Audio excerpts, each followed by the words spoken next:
ସାହିତ୍ୟରେ ନିଜକୁ ପ୍ରତିଫଳିତ କରି କାନ୍ତକବି ହୋଇଛନ୍ତି କାଳଜୟୀ ସ୍ରଷ୍ଟା।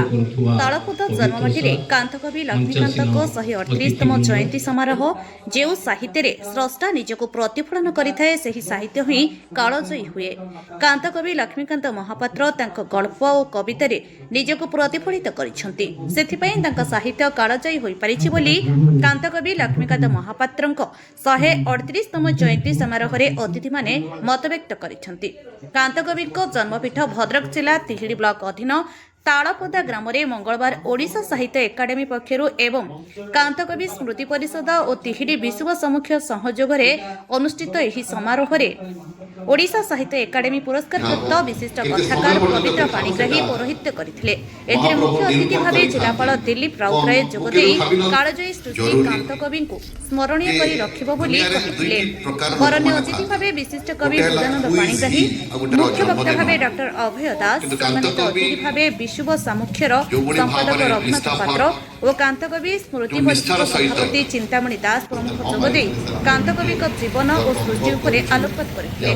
ଓଡ଼ିଶା ସାହିତ୍ୟ ଏକାଡେମୀର ପୂର୍ବତନ ସଦସ୍ୟ ପୂର୍ଣ୍ଣଚନ୍ଦ୍ର ବହଳି ସ୍ୱାଗତ ଭାଷଣ ଓ ଓଡ଼ିଶା ସାହିତ୍ୟ ଏକାଡେମୀ ସହ ସଚିବ ସଞ୍ଜୟ କୁମାର ଛୁଆଳ ସିଂ ଧନ୍ୟବାଦ ଦେଇଥିଲେ। ଛାତ୍ରଛାତ୍ରୀମାନେ ବନ୍ଦେ ଉତ୍କଳ ଜନନୀ ସଙ୍ଗୀତ ପରିବେଷଣ କରିଥିଲେ। ପ୍ରଥମେ ଅତିଥିମାନଙ୍କ ସମେତ ଜିଲ୍ଲା ସୂଚନା ଓ ଲୋକସମ୍ପର୍କ ଅଧିକାରିଣୀ ମଧୁସ୍ମିତା ଶତପଥୀ, ସଂସ୍କୃତି ଅଧିକାରିଣୀ ତନୁଜା ସିକ୍କା, ସାହିତ୍ୟିକ ଓ ଛାତ୍ରଛାତ୍ରୀମାନେ କାନ୍ତକବିଙ୍କ ସମାଧିପୀଠରେ ମାଲ୍ୟାର୍ପଣ କରିଥିଲେ। କବି ଡକ୍ଟର ଅବନୀ ପ୍ରଧାନ, ସଞ୍ଜିତ କୁମାର ବଳ, ବିଭୂତିଭୂଷଣ ଗ୍ରହଚାର୍ଯ୍ୟ, କୈଳାସ ଦାସ, ରମେଶ ସ୍ୱାଇଁ, ବିଜୟ କୁମାର ବହଳି, ଆଶୁତୋଷ କରଣ, ବିଭୂତିଭୂଷଣ ସେନାପତି, ପ୍ରଭାତ କୁମାର ରାଉଳ, ଋତୁରାଜ ଅକ୍ଷୟ, ବୈକୁଣ୍ଠନାଥ, ରବି କୁମାର ମହାନ୍ତି, ସୁବାସ ମହାନ୍ତି, ଡକ୍ଟର ଅମୂଲ୍ୟ ସେନାପତି, ସୁଧାରଞ୍ଜନ ମହାନ୍ତି, ବିଶ୍ୱମୈତ୍ରୀ ନାୟକ, ବିଶ୍ୱନାଥ କିଙ୍କର ରାଉତ, ପି ଋଷିକେଶ, ଅରୁଣାନନ୍ଦ ନାୟକ, ସୁବ୍ରତ ମଲ୍ଲିକ ପ୍ରମୁଖ କବିତା ପାଠ କରିବା ସହ କାନ୍ତକବିଙ୍କ ସୃଷ୍ଟି ଉପରେ ଆଲୋକପାତ କରିଥିଲେ। ସ୍ମୃତି ପରିଷଦ ପକ୍ଷରୁ ପୂର୍ବତନ ସମିତି ସଭ୍ୟ ହରିଶ୍ଚନ୍ଦ୍ର ମିଶ୍ର, ରାକେଶ ମହାପାତ୍ର, ଦୁଃଖୀଶ୍ୟାମ ଜେନା, ସତ୍ୟପ୍ରକାଶ ମହାପାତ୍ର, ନାରାୟଣ ମହାନ୍ତି, ରାମଚନ୍ଦ୍ର ସେନା, ନିରଞ୍ଜନ ଦାସ, ଭରତ ସାହୁ ପ୍ରମୁଖ କାର୍ଯ୍ୟକ୍ରମ ପରିଚାଳନାରେ ସହଯୋଗ କରିଥିଲେ। ସେହିପରି ଜିଲ୍ଲା ପ୍ରଶାସନ ପକ୍ଷରୁ ଭଦ୍ରକ ବାଇପାସରେ କାନ୍ତକବିଙ୍କ ପ୍ରତିମୂର୍ତ୍ତିରେ ମାଲ୍ୟାର୍ପଣ କରାଯାଇଥିଲା। जिला प्रशासन तरफ समस्त जिलावासी तरफ आज कांतकवि लक्ष्मीकांत महापात्र जन्म दिवस अवसर में भक्तिपूत श्रद्धांजलि ज्ञापन करुच्ची, मोर नमस्कार जनाऊँगी। अल्प वर्ष पर जो 2036 मसीह आम 100 वर्ष पालन करुशार एक स्वतंत्र प्रदेश भाव में निश्चित भाव में संगीतर माने संगीतर जो माने कंट्रीब्यूशन रही समस्त आहरी प्रेरणादायी हम। आज ये अंचल जो स्कूल कॉलेज छात्र छात्री मैंने अच्छा बहुत उत्फुल्लित दे पवित्र माटी जो दिने लक्ष्मीकांत महापात्र जन्मग्रहण करते जन्म नहीं जो प्रेरणादायी जीवन रही अनुप्राणित कर जड़े जड़े भल मनीष हाँपाई संकल्प नहीं। तालपदा ठारे आज जो उत्सव आयोजित है जितेबाला उत्सव आरंभ है अनेक महाविद्यालय यही पाख महाविद्यालय एवं उच्च इंग्राजी विद्यालय पिला माने आसीथिले, किंतु सेमाने किछि समय रही एठार विदाय नेले। किंतु जदि आज दिन में किसी क्लास नकरी से जदि कांतकवि विषय शुणी थांते, ये माटीर मोहमोह बासना को आघ्राण करि थांते, साहित्य संस्कृति सचेतनता तांको भितर बढ़ी थांता एवं कांतकविंकर जो अम्लान कृति से जीवन संगीत हो बा कणामाम हो ताहा तांको आलोकित और माने तांको भितर गोटे स्पंदन नुआ स्पंदन सृष्टि करता। ये प्रकार सचेतनता उत्तर पीढ़ी भितर सृष्टि हो।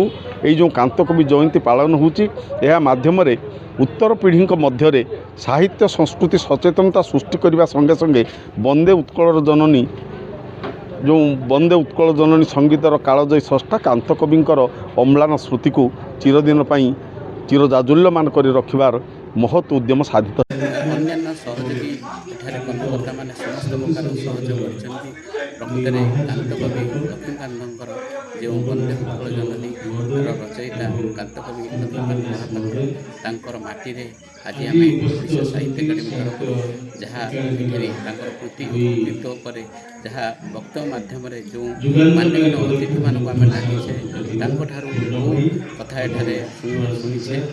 ତେଣୁ ଓଡ଼ିଶା ସାହିତ୍ୟ ଏକାଡେମୀ ପ୍ରତିବର୍ଷ ପ୍ରାୟ 60ରୁ ଊର୍ଦ୍ଧ୍ୱ ବରପୁତ୍ରମାନଙ୍କ ଜୟନ୍ତୀ ଶ୍ରାଦ୍ଧୋତ୍ସବ ବିଭିନ୍ନ ଓଡ଼ିଶାର ବିଭିନ୍ନ ପ୍ରାନ୍ତରେ ଆୟୋଜନ କରୁଛି। ତନ୍ମଧ୍ୟରୁ ଏହି ସ୍ଥାନରେ ଏହି ତାଳପଦାଠାରେ ମାନ୍ୟବର ମନ୍ତ୍ରୀଙ୍କ ଯେଉଁ ସ୍ଥାନ ତାଙ୍କରି ଏଠାରେ ଆମେ ଆଜି ଏଠାରେ ଓଡ଼ିଶା ସାହିତ୍ୟ ଏକାଡେମୀ ତାଙ୍କରି କାନ୍ତକବି ଲକ୍ଷ୍ମୀକାନ୍ତ ମହାପାତ୍ରଙ୍କ ଜୟନ୍ତୀ ପାଳନ କରିବାରେ ଆଜି ସମସ୍ତ ପ୍ରକାର ସହଯୋଗ ମିଳିଥିବାରୁ ମୁଁ ସମସ୍ତ ଅଞ୍ଚଳବାସୀଙ୍କୁ କୃତଜ୍ଞତା ଜ୍ଞାପନ କରୁଅଛି। ଧନ୍ୟବାଦ। ଏ ମାଟି ଏବଂ ମାଟିର ଆମେ ଯେଉଁ ଦାୟଦ ମାନେ ରହିଲୁ ଜନପ୍ରତିନିଧି ହୁଅନ୍ତୁ ବା ଦାୟଦ ଭାବରେ ଆମେ ନିଶ୍ଚିତ ନିଜକୁ ଗୌରବାନ୍ୱିତ ମନେ କରୁଛୁ। ତାର କାରଣ ହେଉଛି କାନ୍ତକବି ଲକ୍ଷ୍ମୀକାନ୍ତ ମହାପାତ୍ରଙ୍କ ଭଳି ଜଣେ କାଳଜୟୀ କବି ଯିଏକି ବନ୍ଦେ ଉତ୍କଳ ଜନନୀର ରଚୟିତା, ଯାହାକି ବିଧାନସଭାରେ ଉଦ୍ଯାପନୀ ଗୃହରେ ଗାନ କରାଯାଉଛି। ତା ସହିତ ସାରା ଓଡ଼ିଶାର କୋଣ ଅନୁକୋଣ ସମସ୍ତ ଅନୁଷ୍ଠାନ ଶିକ୍ଷାନୁଷ୍ଠାନ କତୁରୁ ଆରମ୍ଭ କରି ସମସ୍ତ ସଭା ସମିତିରେ ମଧ୍ୟ ଏହା ଗାନ କରାଯାଉଛି। ନିଶ୍ଚିତ ଭାବରେ ଆଜିର ଦିନଟିକୁ ନିଶ୍ଚିତ ଭାବେ ମନେ ପଡ଼ିବ। ଏ ମାଟି ନିଶ୍ଚିତ ଭାବରେ ଆପଣ ଦେଖୁଛନ୍ତି, ଏ ମାଟି ମନେ ପକାଇବା ସହିତ ଆପଣ ଦେଖୁଛନ୍ତି କାତ ସ୍ମୃତି ପରିଷଦ ସମାଧିପୀଠ ଯାହା ଭଦ୍ରକ ତିହିଡ଼ିରୁ ବିଭୂତି ଭୂଷଣ ଗ୍ରହଚାର୍ଯ୍ୟଙ୍କ ରିପୋର୍ଟ ଅପରାହ୍ନ ଲାଇଭ୍।